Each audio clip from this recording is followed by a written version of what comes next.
विराजमान कार्यक्रम के आयोजक श्रीयुत जितेंद्र पायल जी, उपस्थित विराजमान सभी आदरणीय भाइयों, स्नेहमयी बहनों, स्वास्थ्य समस्या के कारण कुछ समय तक मैं आउट ऑफ टच रही, क्षमा प्रार्थी हूँ। आज सौभाग्य से आपका सानिध्य संसर्ग प्राप्त हुआ और इसका श्रेय मैं प्रिय जितेंद्र पायल जी को देती हूँ, जो सबको मिलाते हैं अहोभाग्य। आज का विषय जैसे कि जितेंद्र जी ने बताया, ऋग्वेद के छठे मंडल का 52 सूक्त और उसमें मंत्र संख्या 5, उसका अर्धांश है विश्वदानीम सुमनसा श्याम। विश्वदानीम माने हम सब, उसका सरल संस्कृत में उन्होंने वयम कर दिया। सुमनसा श्याम, प्रसन्न चित्र है। सुमन का अर्थ फूल भी है, सुमन का अर्थ प्रसन्न रहने वाला भी है। तो हम सब प्रसन्न रहें, ये वेद मंत्र का जो अर्धांश है, ये हमें जिंदगी में सकारात्मकता का, पॉजिटिविटी का संदेश देता है। पिछले दशकों से आप आर्ट ऑफ लिविंग के शिविर अटेंड कर रहे हैं, भाषण सुन रहे हैं श्री श्री रविशंकर जी से, और हजारों वर्ष पूर्व वेद ने हमें ये आर्ट ऑफ लिविंग पहले ही दे दिया। प्रसन्न रहें, सदैव प्रसन्न रहें। 20,300 वेद मंत्र हैं, चारों वेदों के। किसी मंत्र में ये नहीं आया कि उदास रहो, गमगीन रहो, चिंता करो। सब में यही आया है, प्रसन्न रहो। और प्रकृति भी हमें संदेश देती है प्रसन्नता का। श्यामल वरण पूर्व दिशा में अरुण आंचल ओढ़े हुए आप प्रातः काल उषा का आगमन देखते हैं। पूर्व दिशा का क्षितिज एकदम स्वर्णिम हो जाता है। रात्रि को नक्षत्र मुक्ता मंडित नील गगन, और उसमें लहराता मुस्कुराता चंद्रमा ज्योत्सना की वर्षा करता है।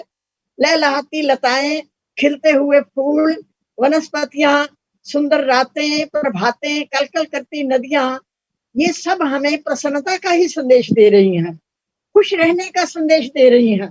प्रकृति के सानिध्य में जाकर आप देखें तो आपको उसमें शीतलता मिलेगी, सुख मिलेगा।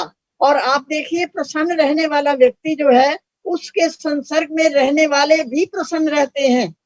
जैसे बर्फ का एक गोला, बर्फ का ढेला जहां भी रखा होगा, उसके आसपास कुछ दूरी तक ठंडक रहेगी।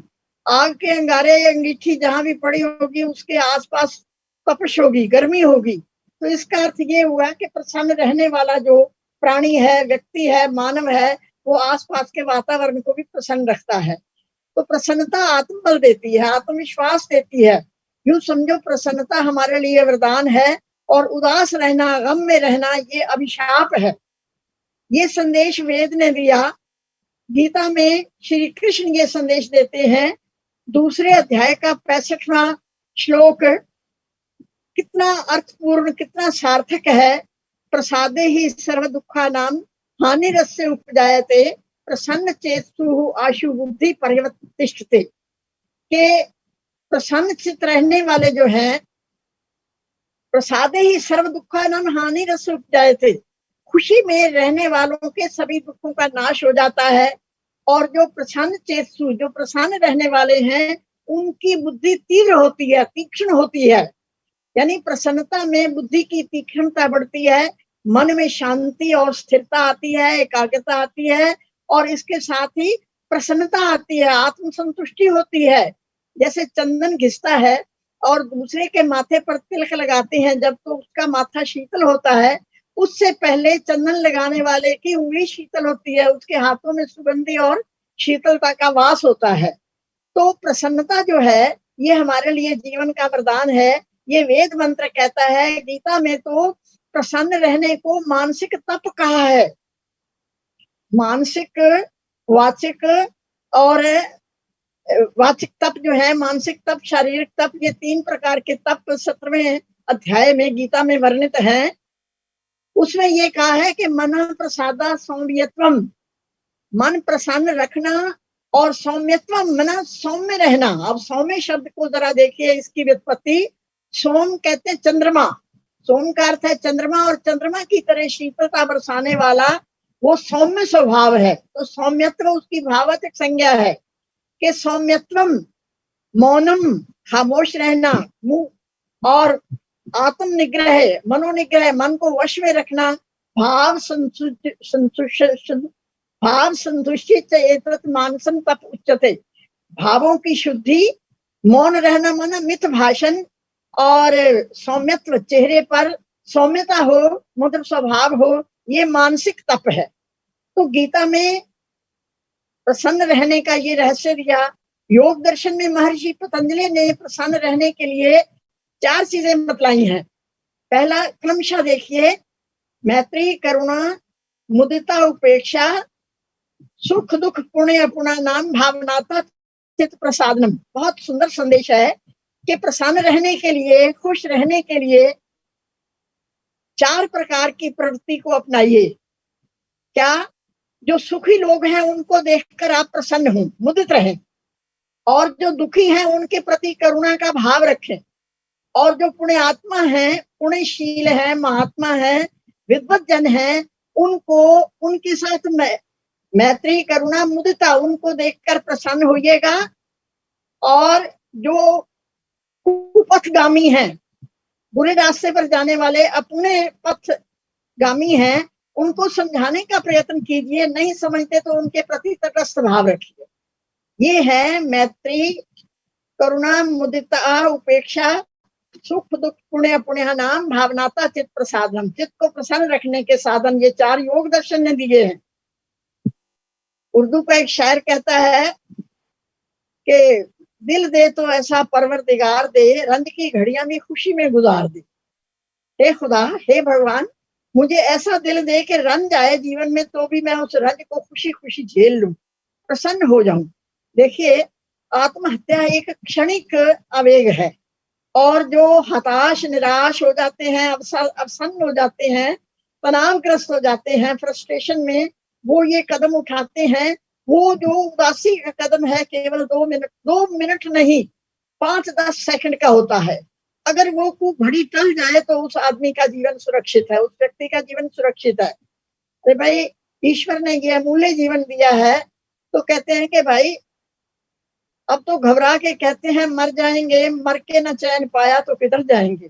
क्या आगे जाकर हमारे लिए एयर कंडीशन रूम है, डनलप के गद्दे बिछे पड़े हैं। उपनिषद तो कहता है अंतमाते प्रविशंति ये के आत्महता जना, जो अपने आप का हनन करने वाले हैं वो अंध कुएं में गिरते हैं। इसलिए ये अमूल्य जीवन दिया है, इसमें सकारात्मक रखिए, निराशा और उत्साहहीनता या हताशा को स्थान नहीं देना, प्रसन्न रहने का प्रयत्न करें। तनाव, देखो दुनिया में दुख तो है ही, सुख कहीं नहीं है। कि सुकूनो बेशे कम में देखने वालों, यहाँ हर शय मिलती है, सुकून दिल नहीं मिलता।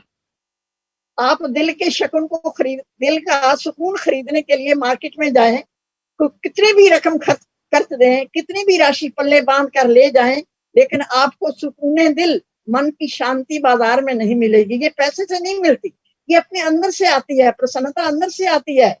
कश्मीरी सेब है, लाल सुर्ख है बाहर, क्या किसी ने पेंट किया है उस पर गुलाबी? नहीं, ये उसका अंदर का रस है जो कवच बनकर, गुलाबी आवरण बनकर उसके इर्द गिर्द छाया हुआ है। तो मन की प्रसन्नता चेहरे से झलकती है, प्रसन्नता का प्रकट चेहरे से होता है। तो प्रसन्न चेहरा हमेशा प्रसन्नता ही बिखेरता है। इसलिए सकारात्मक दृष्टिकोण जिनका भी होता है, पॉजिटिव जो दृष्टिकोण रखते हैं, वो दुखी नहीं होते, सुख और दुख को समान भाव से देखते हैं। तो ये आर्ट ऑफ लिविंग यही है। आर्ट ऑफ लिविंग देखिए, जीवन की कला, जीवन की कला क्या है?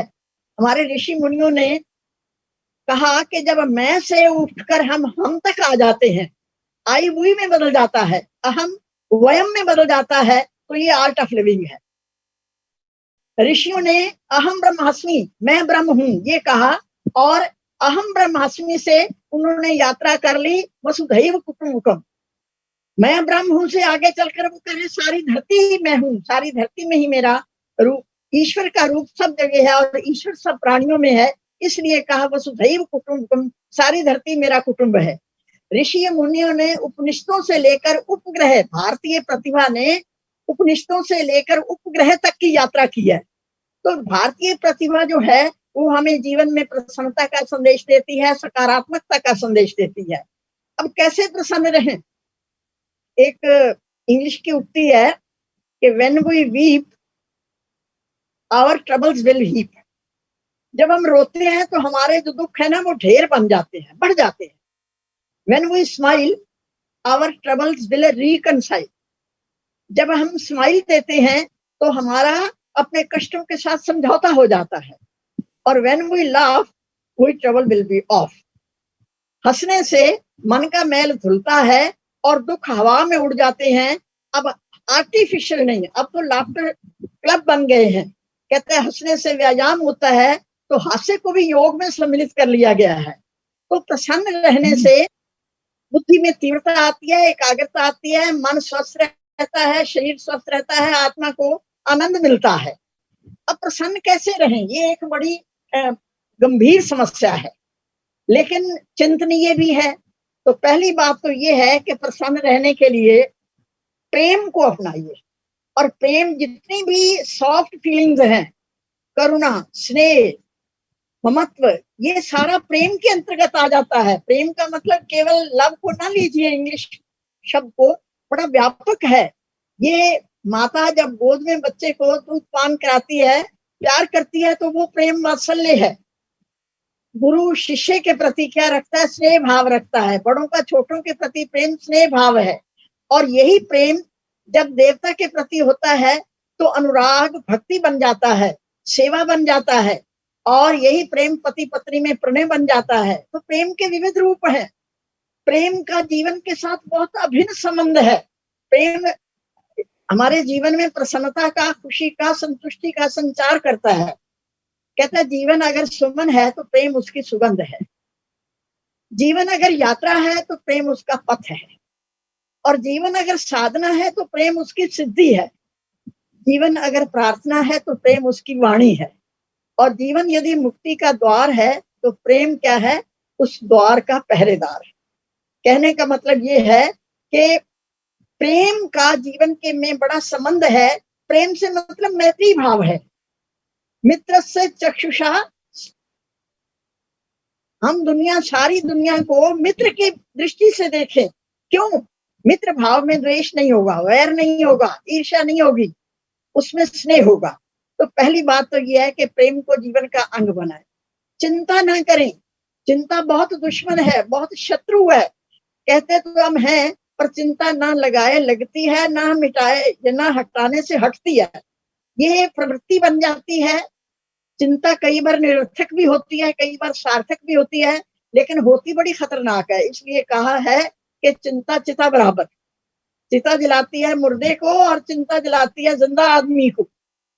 चिंता करने वाले की सबसे पहले हानि होती है कि उसकी भूख खत्म, प्यास खत्म। भूख प्यास खत्म तो फिर निद्रा खत्म, निद्रा खत्म तो उसके बाद चेहरे की रौनक खत्म और अंत में उसका जीवन खत्म। चिंता इतनी बुरी है। इसीलिए आजकल मेंटल असाइलम बहुत बन गए हैं, मेंटल हॉस्पिटल बहुत बन गए हैं। और वहां पर मेंटल हॉस्पिटल में पहले जो मनोरोगी है ना, उसमें 50% तो चिंता के शिकार होते हैं। बड़ी सूक्ष्म सी कल्पना है, नाजुक ख्याली है। उर्दू के शायरों ने कहीं कहीं तो बहुत कमाल कर दिया है। भाषा की नजाकत और नफासत सोच करके थोड़ा मूड से हो जाते हैं कई बार हम। शायर कहता है, किसी की शबे वस्ल सोते हैं कटती, किसी की शबे हिज्र रोते हैं कटती। ये कैसी है शब हमारी, न रोते हैं कटती न सोते हैं कटती। कि कोई तो मिलन की खुशी में आनंद से सो रहा है, कोई विरह में रो रहा है। हे खुदा, मेरी ये शब, मेरी ये रात कैसी है, न रो के कटती है न सो के कटती है। चिंता में रातें गुजर जाती हैं, करवटें बदलते रातें गुजर जाती हैं और आंखों में नींद का नाम नहीं। नींद आए तो कैसे आए? नींद लाने से पहले मन की सारी प्रवृत्तियों को खत्म करना पड़ता है, सुलाना पड़ता है, एकाग्रता लानी पड़ती है। नींद यूं नहीं आती। आप 100 चिंताओं को, बखेड़ों को लेकर के बिस्तर पर लेट जाइए, नींद आपसे भाग जाएगी दूर। इसके लिए भी एक शायर की बड़ी मनोहर सी कल्पना है कि वो आए और दामन झटक कर चल दिए। हमने पूछा, आप आए और यूं क्यों दामन झटक कर चल दिए? वे बोले, हम आए और चल दिए, हम बैठे कहाँ, तेरे पहलू में गैर थे बैठे हुए। जरा सोचिए, तेरे पहलू में गैर थे बैठे हुए। ये गैर क्या है? ये चिंता की सेना है। दुनिया भर के, दिन भर की सारे किस्से जब दिमाग में लेकर हम लेटे जाएंगे, तो ये गैर बैठे होंगे, तो नींद आकर कहाँ सोएगी, ये कहाँ हमें रेस्ट देगी, कहाँ आराम देगी। तो इसलिए कहा, चिंता ही कारणम सर्वरोगाणाम, दुखों का कारण। वैसे तो हमारे शारीरिक कष्ट का कारण भी बहुत कुछ मानसिक कष्ट है, तनाव है। आजकल साइकोथेरेपी देते हैं। रोगी के शारीरिक दुख से पहले उसकी मनोवृत्ति को देखा जाता है। अगर वो निराशावादी है, नकारात्मक है, नेगेटिविटी उसके जीवन में है, तो उसका रोग थोड़ा गंभीर हो जाता है। इसीलिए अब कोरोना महामारी में प्रसाद अवस्था यानी सकारात्मक दृष्टिकोण अपनाने के लिए कहा जाता है। और पॉजिटिविटी वाले लोग, सकारात्मक लोग, प्रसन्न रहने वाले लोग, योग में प्रवृत्ति रखने वाले लोग, ईश्वर में विश्वास रखने वाले लोग बहुत जल्दी रिकवर कर जाते हैं। तो इसलिए कहा, चिंता शत्रु है, प्रसन्न नहीं रहने देती। फिर कहा, प्रेम चिंता के साथ क्रोध शत्रु है हमारी प्रसन्नता का। सबसे बड़ा दुश्मन है क्रोध। वेद माता कहती है, मां क्रोधा, क्रोध मत हो, क्रोध ना करो। क्यों? क्रोधा नाशते धैर्यम, क्रोधा नाशते श्रुतम। हमारे धैर्य का नाश करता है क्रोध। और श्रुतम, जो कुछ हमने सुना है ना, जितनी ज्ञान की बातें हैं, उनका नाश करता है। और क्रोधम नाशते सर्वम, सबका नाश करता है। ना अस्ति क्रोध समो रिपु, क्रोध के समान कोई शत्रु नहीं है बड़ा। इसलिए क्रोध ना कर, मां क्रोधा। क्रोध यूं समझो बारूद है, और बारूद जिस कागज में लिपटा होता है, सबसे पहले उस कागज को जलाता है, उसके बाद दूसरों को जलाता है। तो क्रोध सबसे पहले तो उसी को जलाता है जिसके दिल में पैदा होता है। और जब क्रोध पैदा होता है तो चेहरा कितना क्रूप हो जाता है, आंखें लाल हो जाती हैं, मुंह से झाग निकलने लगती है, पागल सा हो जाता है, बुद्धि को नष्ट कर देता है, सौंदर्य को नष्ट कर देता है। और यूं समझो, क्रोध अपने आप को भी भुला देता है। क्रोध उबलता हुआ पानी है। उबलते पानी में आप अपना अक्ष देखें, प्रतिबिंब देखें, बिल्कुल दिखाई नहीं देगा। क्रोध में मनुष्य आपा भूल जाता है। कहते हैं 6 सेकंड का क्रोध 600 घंटों की शक्ति खींच लेता है।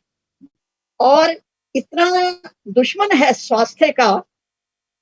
कहते हैं जिस वक्त क्रोध आता है, उस वक्त खास तरह के हार्मोनल सिक्रेशन होती है, हार्मोन सिक्रेट करते हैं। और जो रसायन द्रवित होते हैं, वो रसायन जहर से भरे हुए होते हैं। एक्सपेरिमेंट किए गए हैं कि क्रोध में जिस उस व्यक्ति को सिरिंज से उसका लिया गया रसायन, उसका लिया गया जो स्राव था, और वो इंजेक्शन बना करके बंदरों पर एक्सपेरिमेंट किया गया, और उन बंदरों की मौत हो गई या वो पागल हो गए। तो इसका अर्थ यह है कि क्रोध करने वाला व्यक्ति या तो कुष्ठ रोग को प्राप्त हो जाता है, कोढ़ का रोग हो जाता है, या वो पागल हो जाता है, या अपनी शक्ति खो बैठता है।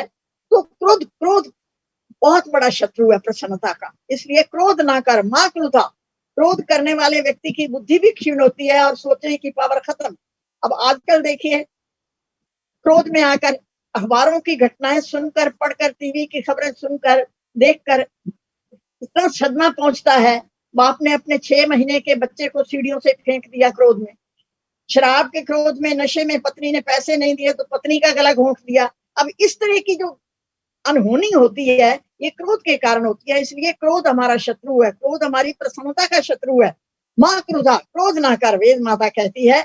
और फिर आगे कहा, मधुमतीम वाचम उदयम। प्रसन्न रहने के लिए जो 5वीं बात जरूरी कही है, वो ये है कि मीठी भाषा हो, वाणी में इतना माधुर्य हो, तुलसी मीठे वचन से सुख उपजे चहुओर। और वशीकरण एक मंत्र है, परिहरि वचन कठोर। दूसरे को वश में करने का एक मंत्र है, कठोर वचनों को छोड़ दो। बहुत बहुत सुनी है आपने कबीर की वाणी कि ऐसी वाणी बोलिए मन का आपा खोए और उनको शीतल करे आपू शीतल होए।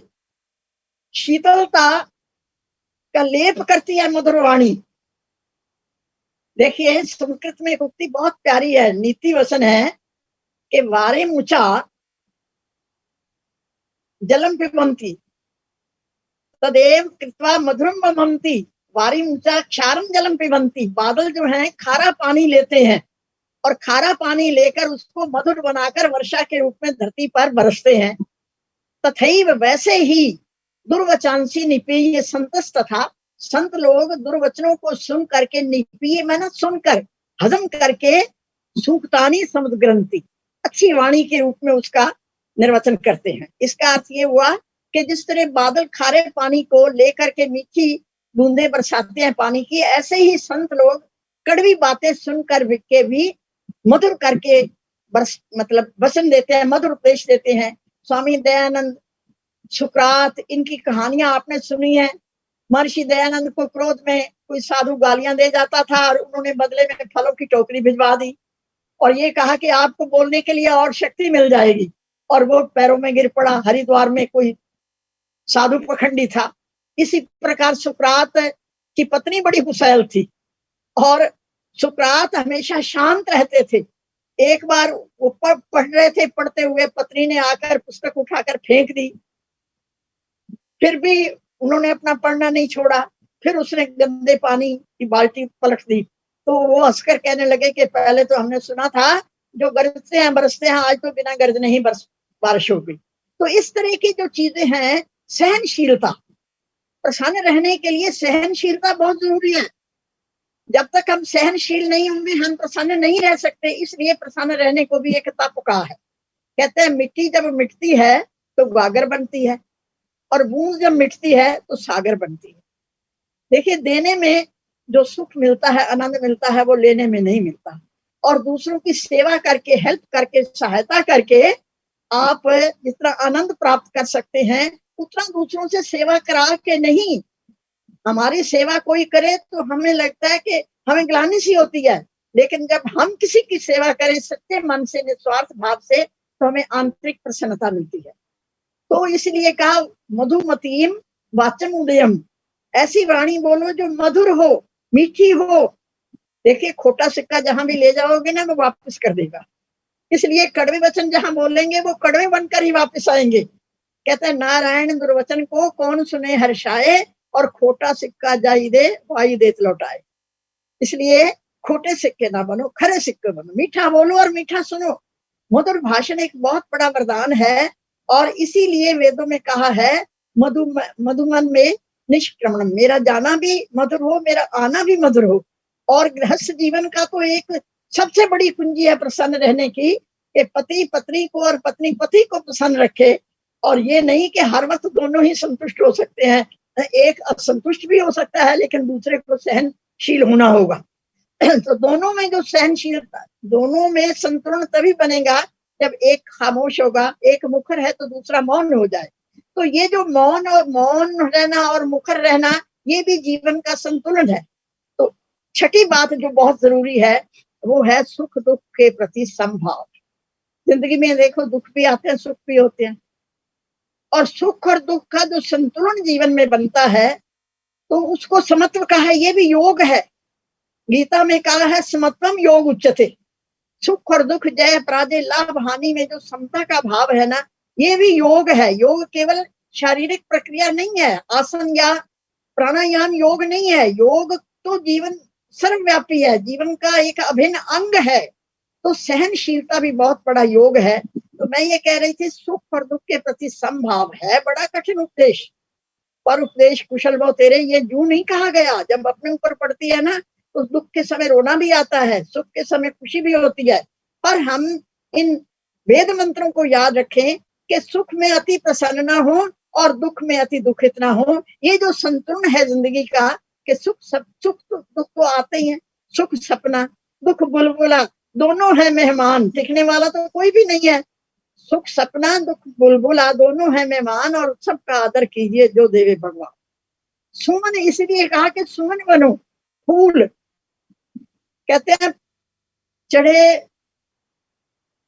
ताजे पातशाही हो या चढ़े किसी की मैयत पर, चमन के फूलों की आदत तो है मुस्कुराने की। चमन के जो फूल हैं, चाहे वो मैयत पर चढ़े शव यात्रा पर अंत्येष्टि के समय, और चाहे वो राजा के ताज में सुशोभित हो, उसने तो मुस्कुराना ही है। इसीलिए का सुमन बन, प्रसन्न रहे, फूल की तरह मुस्कुराता चल, क्योंकि सुख और दुख के प्रति समभाव रखना है। आज सुख है तो दुख भी आएंगे, सुख और दुख दोनों है, और आज दुख है तो सुख भी आएगा। याद रखिए, कौन सी ऐसी सुबह है जिसकी रात नहीं होती, और कौन सी ऐसी रात है जिसकी सुबह नहीं होती।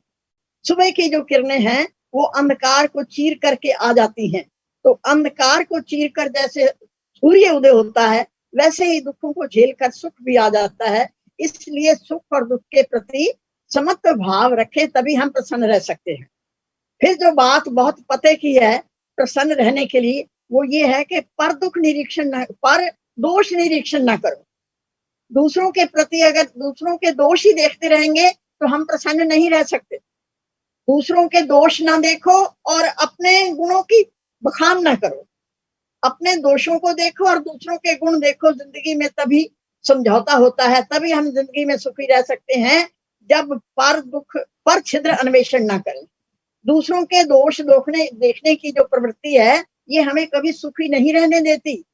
कहते हैं बुरा जो देखे न मैं चला, बुरा ना मिलिया कोई, जो दल खोजा आपना, मुझसा बुरा न कोई। और था अपने से जब तक बेखबर, रहा देखता औरों के ऐबो हुनर, जब गई अपनी बुराइयों पर नजर, तो निगाह में कोई बुरा ना रहा। जब तक तो मैं अपने आप को हम चुनी दीगरे नेस्त, मेरे समान कोई और है ही नहीं, जब तक ये प्रवृत्ति हमारे अंदर थी, तब तक तो हम दुनिया के दोष ही दोष देख रहे थे। और जब अपनी बुराइयों की तरफ झांक कर देखा, तो फिर हमारी निगाह में दुनिया में कोई बुरा नहीं रहा, हम ही बुरे हैं। तो इसका अर्थ ये हुआ कि पर छिद्र अन्वेषण ना करो। मित्रवत कहीं परामर्श दे सकते हो तो दो, लेकिन हर वक्त दूसरों के दोष देखते रहेंगे तो हमारी स्थिति कौवे वाली हो जाएगी, जो विष्ठा पर बैठता है। बछड़ा दूध पीता है, जोंक खून पीती है। इसी प्रकार कौवा भी विष्ठा पर बैठता है और मधुमक्खी फूलों पर बैठकर रस लेती है, शहद बनाती है। तो दूसरों के दोष ना देखो, और पर छिद्र अन्वेषण नहीं करेंगे तो हमारा मन भी दुखी नहीं होगा, और अगर पर छिद्र अन्वेषण करते रहेंगे तो हम कभी सुखी नहीं हो सकते। इसलिए भाव संशुद्धि को भी तप का है, मानसिकता। भाव संशुद्धि का मतलब है राग, द्वेष, ईर्ष्या, ये सब तो बड़े प्रचलित सुने हुए शब्द हैं। किसी के प्रति किसी भी वस्तु या व्यक्ति के प्रति जो आसक्ति है वो राग है, और विकर्षण, उससे दूर होना, ये द्वेष है। ईर्ष्या है बिना कारण के जलते रहना दूसरों की उन्नति देखकर। आज दुखी अपने दुख से इतने नहीं होते जितने दूसरे के सुख को देखकर दुखी होते हैं। ईर्ष्या है। और एक शब्द है चिकीर्षा, हमेशा दूसरे की बुराई करना है। मेरा भला हो ना हो पर उसका बुरा जरूर हो जाए, ये चिकीर्षा है। दूसरे का अहित करने का जो स्वभाव है, इससे बचें। और फिर जब दूसरों के हम दोष ढूंढते हैं तो गुणों की तरफ ध्यान ही नहीं जाता। एक समय हो रहा है, मैं बहुत लंबी चौड़ी कथा नहीं कहती, राजा और रानी ने कराई कथा। राजा ने कराई रामायण की और रानी ने कराई महाभारत की। तो राजा कहने लगा कि मैं तो 3 विवाह करूंगा, क्योंकि दशरथ की 3 रानियां थी। और रानी ने समझाने के लिए कह दिया फिर मेरे भी 5 पति होने चाहिए, क्यों महाभारत में द्रौपदी के 5 पति थे। अब रामायण और महाभारत जैसे धार्मिक ग्रंथों में भी उनकी नजर ने क्या ढूंढा, दोष ही ढूंढे ना, कुवृत्ति ढूंढी। इसलिए कहते हैं दोष ना देखो, दूसरे के गुण देखो। और जब दूसरों के दोष नहीं देखेंगे तो अपने आप ही मन में प्रसन्नता आएगी, खुशी आएगी, संतुष्टि आएगी। और फिर 2 बातें और बतलानी है, समय गुजर रहा है। वो एक बात तो ये है कि मन में जिस चीज की चुभन हो रही हो ना, हाँ, मैं ये कह रही थी कि सुख और दुख के प्रति समभाव है। रविंद्रनाथ टैगोर की एक बंगला कविता है, उसका हिंदी अनुवाद है कि नदी का ये किनारा कहता है, हाय सारे सुख तो उस किनारे पर हैं, और उस किनारे से आवाज आती है कि ओहो मैं ही दुखी हूँ, सारे सुख तो उस तट पर है। तो इस तरह से हम ये सोचते हैं कि वो बहुत सुखी है, लेकिन नहीं पता मुस्कुराते चेहरों ने कितने गमों को पर्दे में छिपा रखा है। पैर उठता है अगला अगला उठता हुआ पैर घमंड ना करे कि मैं आगे जा रहा हूं, क्योंकि उसको पता है पिछला पैर अभी आगे आएगा और मेरा स्थान पीछे को चला जाएगा। तो जीवन में सुख और दुख का चक्र चलता है, इसलिए समत्व भाव जीवन का संतुलन है। और फिर प्रसन्न रहने के लिए मन की शुद्धि, भाव संशुद्धि को क्यों स्थान दिया? उसमें राग, द्वेष, चिकीर्षा, ईर्ष्या और दो और है अमर्ष, सहनशीलता ना होना, मतलब क्रोध, ये ना हो। और मन में चुभती हुई कोई भी चीज है वो आपको प्रसन्न नहीं रहने देगी, खुश नहीं रहने देगी। अगर आपकी गलती हुई है तो आप कन्फेस कर लें अपनी गलती, क्षमा भी मांगनी पड़े तो क्षमा याचना कर लें। अगर आप महसूस करते हैं, सबसे बड़ा जज जो है हमारी आत्मा है, अपने मन से प्रश्न करें कि ये गलत है या ठीक है। अगर मन कहे ये गलत है तो क्षमा याचना कर लें, इसमें बड़प्पन है। क्षमा करने वाला बड़ा होता है। और क्षमा, अगर आपकी गलती है तो दूसरों से क्षमा मांग ले। अगर नहीं ऐसा करेंगे तो क्या होगा? ग्लानि होती रहेगी। और ग्लानि इतनी खतरनाक है हमारी मानसिक प्रसन्नता के लिए, हमारी मेंटल हेल्थ के लिए। पंडित रामचंद्र शुक्ल नाम सुना होगा आपने, हिंदी के बहुत बड़े विद्वान समीक्षक हुए हैं। उनके दो ग्रंथ हैं चिंतामणि। उसमें चिंतामणि भाग नंबर 1 में भावों की व्याख्या है। उसमें ग्लानि, घृणा, श्रद्धा, एक एक भाव पर बहुत विस्तृत लिखा है। और ग्लानि का वर्णन करते हुए शुक्ल जी कहते हैं कि ग्लानि पीछा नहीं छोड़ती। आप कमरे के बीच में कमरा, उसमें भी कमरा, उसमें भी कमरा, और उसमें आप लिहाफ, एक नहीं 4 लिहाफ में मुंह छिपा लो, ग्लानि वहां भी आपका पीछा करे। क्योंकि जो बुरा काम किया है वो आपके साथ है। घृणा होती है दूसरों से, दूसरों के बुरे काम आचरण देखकर जो हम नफरत करते हैं, ये घृणा है। और ग्लानि होती है अपने से, कोई बुरा काम करके जब हम अपने से ही घृणा करने लगे तो ये ग्लानि हो जाती है। बहुत सुंदर सुंदर कहानियां दे रखी हैं। महामंडलेश्वर पैसे का गबन करके साधु बन गया और कितने सालों के बाद मुझे कहता रहा मेरा मन नहीं लगता। और अंत में कहानी ये थी कि उसने 10,000 का गबन कर रखा था। तब उसके गुरु ने कहा कि झोली में आग छिपाए बैठा है और शांति की भीख मांगता है, शीतलता की, जाकर माफी मांग ले जिससे जिसका गबन किया है, और पैसे वापस कर, नहीं तो वहां जाकर के क्षमा याचना कर, अपना अपराध स्वीकार कर, तब तेरा मन ईश्वर भक्ति में लगेगा। तो मन की एकाग्रता के लिए ग्लानि का प्रक्षालन भी बहुत आवश्यक है। और अंत में मैं वाणी को विराम देने के लिए एक बात कहूंगी कि जिंदगी प्रसन्नता का नाम है, जिंदगी समझौते का नाम है। और जिंदगी की परिभाषा देने वालों ने तो कमाल कर दिया। ब्लिट्स एक इंग्लिश पत्रिका निकलती थी, उसमें एक एक शब्द को ना व्युत्पत्ति के, अब तो गूगल आ गया ना सब कुछ। अब उस वक्त, आज से 60 साल पहले की बात कर रही हूँ, उसने लाइफ को पहली बार मैंने पढ़ा था कि L life, L means live, I means intelligently, F means fruitfully और E means efficiently. Live intelligently, fruitfully, efficiently, ये लाइफ की परिभाषा दी। और एक विधड़क कवि कहते हैं कि जिंदगी क्या है? एक सेंटेंस है, एक वाक्य है। जीवन है एक सेंटेंस, अपने आप समझो, जिसके शब्दार्थ नहीं पुण्य और पाप समझो। जवानी क्या है डैश, बुढ़ापा है कामा, वाक्य के साथ रिलेट कर रहे हैं। जवानी है डैश, कहते हैं ना डैशिंग यूथ, जवानी है डैश, बुढ़ापा है कामा, और मौत को बेधड़क तुम एक फुल स्टॉप समझो। तो ये जिंदगी है। और इस जिंदगी को इतना थोड़ी सरल भाषा में मैं कह दूं, अपने को पहचाने, ईश्वर विश्वास रखे तो प्रसन्नता मिलेगी। जिनका ईश्वर पर विश्वास होता है उनका अपने पर भी विश्वास होता है। आत्मविश्वास, ईश्वर विश्वास से पहले आत्मविश्वास जरूरी है। आत्मविश्वास इस तरह जरूरी है कि कहते हैं जब तक अपने आप को नहीं ढूंढेंगे हम कुछ नहीं पा सकते। जिंदगी क्या है? कहते हैं पढ़ो तो एक किताब है जिंदगी, देखो तो एक ख्वाब है जिंदगी, सुनो तो ज्ञान है जिंदगी, और गुनो तो ज्ञान है जिंदगी, हंसो तो आसान है जिंदगी, रोवो तो वीरान है जिंदगी, और पूछो तो सवाल है जिंदगी, कुछ करके दिखाओ तो कमाल है जिंदगी।